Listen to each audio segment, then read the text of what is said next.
Hello everybody, my name is Colin339. Welcome back to another video. Today in this one it's going to be another deck profile video, and in this one it's going to be my Fiendsmith Unchained deck post-April 2025 ban list. Yeah, making this video a bit late in the format here. You know, this is post-April 2025 ban list, but this is releasing on June 1st, but the reason why I'm doing it is because Unchained is one of my favorite decks of all time. It's actually surprising that I've never made an Unchained deck profile for my channel ever, because this is one of my favorite decks of all time, and we just got Shavara back to do, so the deck should be good, right? We'll get into what I'm thinking with the deck in a little bit, but the reason why I wanted to make this deck profile is not only to talk about the advantages of playing Fiendsmith Unchained and to show you like combos and stuff like that, but to also talk about the disadvantages with this deck as well, and why you probably don't see it that much in the meta right now, because it has a couple of flaws that it never had when it was a tier 1 deck way back in 2023. Holy shit, that's been a while. 2023, yeah, Yugioh format, yeah. Last time in 2023 when it was a meta deck, it's developed a lot of flaws since then, and the reason why even Shavara coming back to 3 probably wouldn't help that. But yeah, without further ado, let's get into the deck profile, shall we? So, number 1, ignore this side deck. This side deck can be whatever the hell you want it to be. I'm playing Lancia. I think this is a pretty much mandatory thing to play in a side deck, but pretty much everything else can be whatever the hell you would like it to be. Like, I'm playing Dark Ruler, which I don't think is necessary. I was like trying shit, like Pirellia's in the side, Bestials are in the side. I was just trying stuff, but you can pretty much ignore this side deck. I think just the main deck and extra deck is what we're truly going to go over. Number 2 is I actually played this at the Denver Regional like a week after the ban list came out. I think it was, you know, yeah, straight up a week after the ban list got released. I played in a Denver Regional with this deck as well, and didn't do so hot with it. This was the April Denver regional, not the one that happened last weekend where I topped with Mitsu Ryudel. This was the one that happened in April. Did not do too well with it. I went, if I'm not mistaken, like 3-3 is, I think, like after 6 rounds I went 3-3. It was not the greatest in the world, but there's a reason why it was like that, because of one of its flaws. But before, yeah, let's actually talk about its flaws right now, I guess. It has 2 flaws. Number 1, oh my god, does Fua fuck this deck? That is what the main flaw with this deck right now, and that's like the development that happened since the last time Unchained was playable, was, oh my god, does Fua just check this deck? Holy shit, does Fua just check the fuck out of this deck? Holy shit. This deck summons from the deck and extra deck like half the time, and that's the reason why I did so poorly at Denver, is because in the games I lost, they drew Fua, and I did not draw an out to the Fua, and you're like, well, fuck. I just lose. Like, there's nothing I could do. I either have to give you 20 draws, or I just pass on nothing. But that's kind of the main problem with the deck right now, is that Fua is the massive problem for the deck. That's the reason why you see me on Ash Blossom. That's why you see me on main deck Droll, Cross Out, and Call By. Like, seeing the maximum outs to Fua, because Ash is an out to Fua. Droll is also an out to Fua, because Droll, actually, you don't search that much in this deck. You maybe like search once, and that's pretty much it. And you can do that searching before you give him a draw off of Fua. So Droll, you don't actually care about in this deck. So you can Droll yourself and still go full combo. So that's another out to the Fua as well. And then obviously Cross Out and Call By are outs. Cross Out, Call Fua, and then the Call By to stop the Fua as well. Like pretty much every Charmy, like Pirellia, you can give him a draw and still go full combo. Meowls is like not that good against this deck either, so you're not worrying about those Charmies, but oh my god, does Fua just check the fuck out of this deck. And the other disadvantage with this deck as well is that 1-card combos are very essential to the meta right now. That is a big problem, because Unchained doesn't really have a 1-card combo, except like maybe if you throw Tour Guide in the deck, then it's a 1-card combo, but that's not an Unchained piece, right? That's just like another card you have to throw into the deck that technically isn't an Unchained card. That's kind of the problem, right? Like back in the Yugioh format, you would play like max out on all the names and bombs, and like have Pot of Prosperity at 3, because a lot of the combos were 2-card combos unless you drew exactly Tour Guide, right? So That's another problem with the format is so many of the top decks right now have a bunch of one-card combos, while with Unchained, if you draw the Unchained portion, you have to draw like a Ruha plus like a card you pop, like one of the traps or Abomination or something like that, or Shavara plus like a normal summon works as well. So I think that's another problem with the deck, as well as it doesn't really have a like true one-card combo with the Unchained portion of the deck. Like none of the Unchained stuff can get you into one-card combo, which makes it pretty much, if you don't draw 2 Unchained pieces, the one you drew probably is going to be a brick in your hand, which is very unfortunate to think about, but that's, you know, a reality about the deck as well. But now that we got the disadvantages out of the way, it sounds like I'm shitting on the deck. I still personally love the hell out of this deck. Now that we got the disadvantages out of the way, let's talk about the advantages with the deck now. Number 1, you get to play Fiendsmith. Oh my god, Fiendsmith is just insane for this deck. I always love, like, Fiendsmith has always been a good engine, right? But when you're able to throw Fiendsmith into, like, a Fiend deck, it is that much better because you can take advantage of Ariel Eater. Ariel Eater is just a fucking insane card. I played, like, playing Fiendsmith Yugioh. I know how much that Fiendsmith matters in a Fiend deck. It's absolutely insane what this can do for a Fiend deck because you can make Ariel Eater, and that's no different with Unchained because Unchained can also use this as well. Like, pretty much your one-card combos now, like, to get to the Unchained, Fiendsmith is a one-card combo to get to your Fiendsmith or your Unchained engine, which is absolutely insane. And is the reason why we're playing like the Magical Musketeer stuff as well, instead of like something like Tour Guide, is because this is also just a one-card combo into the Fiendsmith stuff. This is really good going second as well with like the Magical Musketeer Max and stuff like that. Sure, we're not playing any of the like spell traps. My apologies about that. We're not playing any like the spell traps for the Magical Muskets, but you don't really necessarily need them. This is just like to get more bodies on the field and stuff like that, which is pretty nice. So you're playing the 3-star Fire and 1 Calamity as just a Reborn, and this specials from the deck as well. This is all just one-card combos. If you draw any of this, or even Tract or Laurel, yeah, you just draw any of the Light Fiends in the deck. This is a one-card combo for the deck, and that's why, even though the Unchained stuff isn't a one-card combo, if you can just draw your way into the Fiendsmith stuff, you're still pretty much fine. You can still get there, which is why this is really just an insane package, especially the Magical Musketeer stuff. When I played in Denver, a lot of the time, going second, if I had this engine, I just felt confident in breaking fields, which I really, really do love about this. So that's why I'm playing this over Tour Guide, because Tour Guide doesn't necessarily do anything going second, while the Magical Musket stuff, even if this gets negated after like a spell trap activation, you can still make like a Magical Musket, try to special back. Even if that gets negated, then you can make like a Requiem, which is nice. So it like forces out interactions before you get into like a Requiem play, which is very, very nice as well. So that's kind of the one of the advantages of playing with the, you get to play with the Fiendsmith stuff, which is really, really cool about this Unchained deck. But the second advantage is you get to play double DDD in this deck. Yes, double DDD. And it's very easy to make double DDD in this deck as well. I think DDD High King Caesar is very good in this format. Like Mitsurugi is special summoning a lot off of like activations and stuff like that. Malice is kind of the same way as well. So DDD, having 2 of them is very insane, because a lot of times just making 1, they sometimes like have an imperm, they just negate the 1. But if you make 2 of them, all of a sudden, that is a lot harder to out, because not one imperm checks a DDD anymore because you have 2 of them. And if they don't have a negation for DDD, you just have 4 negations for special summons, which is very nice as well. So that's another reason why, like, the advantage of playing Unchained is you get to play with 2 DDDs, and you do get to make 2 DDDs in your combo. Sorry about that.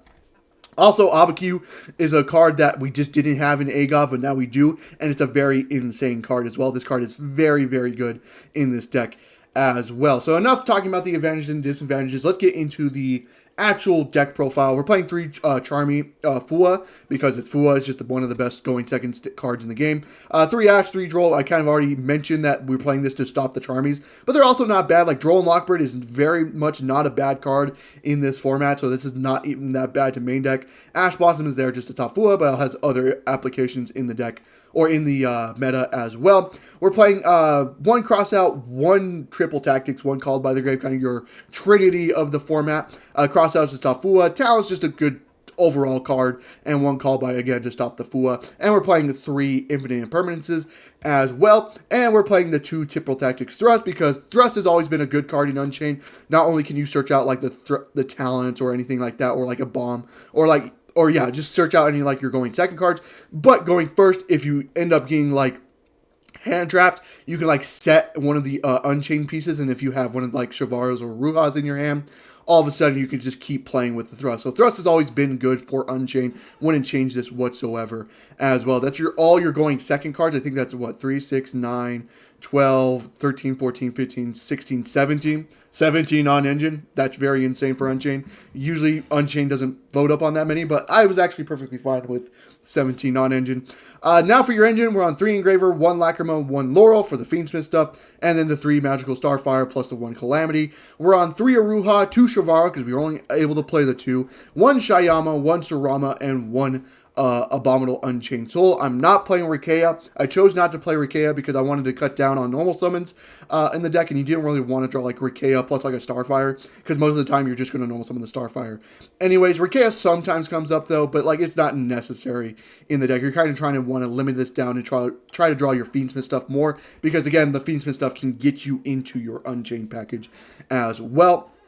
And then we're playing 3 Abominations Prison, just a generic searcher for the deck. 2 Track, because Fiendsmith stuff, I'm on 2 Track. And then 1 Abominable Chamber of the Unchained, 1 Escape, and 1 Fiendsmith in Paradise. I'm only playing 1 of each trap, just because, again, we're less prioritizing the Unchained stuff and more prioritizing the Fiendsmith stuff. So that's kind of the reason why these are necessarily just bricks in your deck, especially since you only have 2 Shavara and 3 Aruhas, and we're not playing Rikeya. A lot of the time, you don't have like the 2 card combos necessary. So I decided to put them down to 1. They do come up just playing 1 and 1.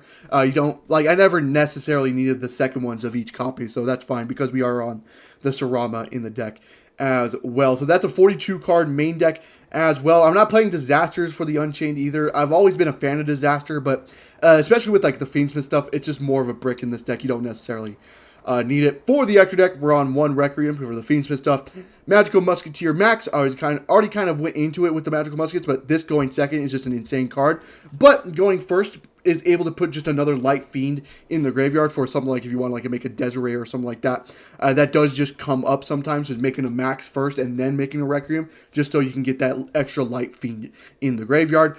Sequence for the Fiendsmith stuff, Moon. Again, you don't necessarily need Moon in this extra deck, but just in case you draw like this Shavara, like the 2 card combo of like a Shavara plus Abomination or something like that, Moon is there just to make sure you still have your way into the Fiendsmith stuff. We're on 2 Yama. Yama is just a broken ass card. Love this card very, very, very much. This card is very broken. I think you do have to play 2 just so you have access to your Unchained at all time, because it can add back from the graveyard as well. We're only on the 1 Soul Rage. You only necessarily need 1. 1 SP Little Knight, just a generic extra deck guy, but also can be made off of Soul Rage, which is insane. 1 Anguish, because I just like Anguish going second. That's why I love it. I'm not playing a Unchained Abomination, the Link 4, just because I think a Bow is just a little bit better in this situation. Just being able to go Anguish into a Bow is very, very insane. This is still a Papa card, and it gets special back a Light or Dark from the graveyard as well. So I think I just prefer to not have the a Bow just kind of replace that slot for me. Instead, we've already mentioned the 2 DDDs, very insane for this. 1 Necroquip, 1 Ariel Eater, which is very insane for this deck. I really do love Ariel, but you can only play Ariel Eater in Fiend-specific decks. But this is a Fiend-specific deck, so I love Ariel Eater very much so. And then the 1 Desiree as well. So that is it for the deck profile. Now let's get into the combos, shall we? Alrighty, now on to the combo portion of the video here. So I have 3 combos to show you here. Number 1 is just going to be with a 1 card Fiendsmith Engraver combo. Technically, any way to like Engraver, or any way to Requiem will get you to this combo, like a normal summon Requiem or any of the normal summons of the Calamity, or normal summons of the Magical Musket, sorry, would do the 1 card combo as well. The second combo will show off a 2 card combo using the Fiendsmith and the Magical Musket cards, and then the third combo I'll show off will show off a 2 card Unchained combo as well. So without further ado, let's get straight into the combo. So this is the 1 card combo here. So we'll go standby main phase. We'll go Engraver effect here to go ahead and search for track. And then we'll go track effect here to go ahead and add Laurel and then discard Laurel here. And then do Laurel effect here special itself to the field, then link off Laurel into Requiem. Requiem effect triggers the special out Lacrima. Lacrima effect to summon just a second Engraver is fine. Then we'll go Engraver effect to shuffle back Laurel, then special summon out Engraver here. Then link into a sequence here. Go sequence effect, shuffle back both Engravers in graveyard while still retaining the Lacrima and Requiem, so you have like the Paradise setup as well still. Go ahead and special out Ariel Eater, and this is how you bridge into the Unchained line. We'll go Ariel Eater effect to dump Shavara, Shavara effect to just set a trap. We usually set Escape just because I prefer Escape. If you prefer a bomb, you can set a bomb as well. It just depends on how you want to play this combo. You can link into a Yama here then. Yama effect to go ahead and search for Aruha from the deck, and then go Aruha effect, popping the Escape to special out the Aruha. Then go Escape effect to special out the Blue Dog here. And then we'll just link, or sorry, not Blue Dog. Sorry, I messed up the combo there. We summon out some Sarama first. Sorry, there we go. That's the name of it. Then go Sarama, set Escape, destroy the Aruha. Then Aruha effect to special out the Blue Dog. And now we'll special out the Blue Dog now that we have the trap back in rotation. Link off the Blue Dog and Yama into a Soul Rage here. And then we can go effect a Blue Dog to go ahead and pop the whatever the card is called, Sarama, special out the Blue Dog, and then go Sarama effect to special out Unchained Soul of Shavara, then overlay into a DDD High King Caesar here, and then this is pretty much your end field. You have an Escape, a DDD, a Soul Rage, and the Paradise setup as well, and we have a Yama in graveyard as well, which is pretty nice because we can go Escape, pop the Soul Rage, go Soul Rage 1 to add back like follow-up, and then Yama Chain Link 2, bring back the Soul Rage, and still have that interruption as well. There was another way you could have done this combo, so once you got to the Yama, Blue Dog, and Sarama, if you had another card in hand, you can go like link the Sarama and Blue Dog into a Soul Rage, then use Yama and Soul Rage into a Baokyu, and then go a Baokyu, discard that one other card in hand, bring back Sarama, Blue Dog effect, pop the Sarama, special out Shavara off a Sarama effect, then make a DDD, and then you get the Abakyu back during the end phase as well. But if you do that combo, you should probably waste Yama on that to bring back like a name, just so you have Escape set. Or instead of setting Escape, you set the other one instead, so just so you can bring back your Soul Rage from the graveyard as well. So there's multiple lines you could have done there, but just off a true one card, just one card, this is probably the best you're going to get. A Soul Rage, a DDD, Escape, a Yama engrave with the Requiem and Paradise setup as well. So that is it for this combo. Now let's get into the next combo. Alrighty, so this is a 2-card combo here using the Magical Musket plus the Fiendsmith stuff, this one being Track. So just a Starfire plus a spell, which is going to be Track, so that gets you the third body as well. So going standby main phase, you go Normal Summon Starfire, or activate Track, sorry, add and then dump Laurel, then go Laurel Chainlink 1, Starfire Chainlink 2, Starfire will summon out Calamity from the deck, and then Laurel will special itself back from the graveyard here. Now you can link into a Max if you really want to. If you'd like need an extra Light Fiend in graveyard, you can link into a Max and then into a Requiem. But in this combo, we already have another Light Fiend in rotation, so we don't need to do that. So we just link into Requiem straight away. Then go Requiem effect to special out Lacrima. Go Lacrima effect to dump out Engraver. Then link the Laurel and the Lacrima into a Sequence. Sequence effect, kind of the same situation to bridge your Unchained line here. Go into an Ariel Eater. Ariel Eater, dump the Shavara from the deck here. Shavara effect to just reset and Escape from the graveyard or from the deck here. Now this is where the combo changes. We can go Requiem effect to equip to Calamity, then go into a Necroquip Princess, overlay into a DDD High King Caesar with the 2 level 6s, and then continue to play from here. We can go Engraver effect, shuffle back Calamity since we haven't done the effect yet. Then we link off Sequencing Engraver into a Yama effect here to search out Aruha from the deck. Then we go Aruha effect, popping the Escape here, special out Aruha, then go Escape effect, summon out Samsara effect to reset the Escape, and then pop Aruha effect to special out the Blue Dog here. Then we can link off the Blue Dog and the Yama into a Soul Rage, and then go Blue Dog effect in graveyard, popping the Samsara from the field, then go Samsara effect to special out the second Red Dog from the deck, and then overlay into your second DDD High King Caesar. And then this is pretty much your end field, right? So same situation. You have the Paradise set up in the graveyard. You have Soul Rage, a DDD, Escape plus Yama. But with the 2-card combo, you also got to the second DDD as well. This is kind of the advantage of the deck. You're able to play 2 DDDs, and with the combo, you can end on 2 DDDs as well. Pretty solid end field as well. So that is it for this combo. Now let's get into the next combo. Alrighty, now on to the last combo here. I'm going to kind of a little bit rush because there's a maintenance people outside, or not maintenance, landscapers outside, and they're making a lot of noise. I'm going to try to hurry up with this one. So go stand by main phase. This is a 2-card just Unchained combo here with just the Unchained pieces. We'll go Prism to search for Shavara. We have Escape already in hand. We'll set Escape, go Shavara effect, popping Escape, special itself to the field. And then go Escape effect to summon out the blue dog. Then we'll go ahead and link into a Yama here.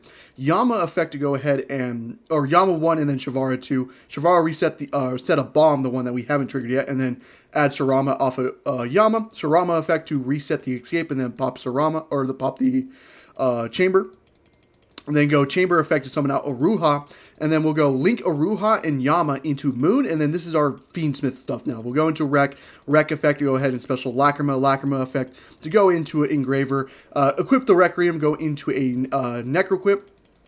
And then go Engraver effect to shuffle back the Moon, special itself to the field, and then overlay into a DDD Wave High King Caesar. Then go Blue Dog effect, popping Sarama, special itself out. Sarama effect will go ahead and special out Red Dog. Now, you have multiple lines here. You can either make the second DDD High King Caesar if you want to, or in this case, I go ahead and link into a Soul Rage here, which bottom decks the Blue Dog. Now, the reason why I do that, because we have the Escape plus Yama in graveyard as well, but you could make the second DDD if you want to as well. It just depends on like what the matchup is, what the rest of your hand looks like, and stuff like that. But I decided to do this instead. If you want to make the second DDD off the Blue Dog, after you pop the Sarama off of Blue Dog, you can chain Yama, special back like a Ruha, and then make the second DDD while having a Ruha on the field as well, which does do it. You just lose out on the Yama, which is unfortunate. So that's another way you could have played this combo out as well. So yeah, that is it for the video. I hope you guys did enjoy the video. If you did, leave a like, subscribe for more content on the channel,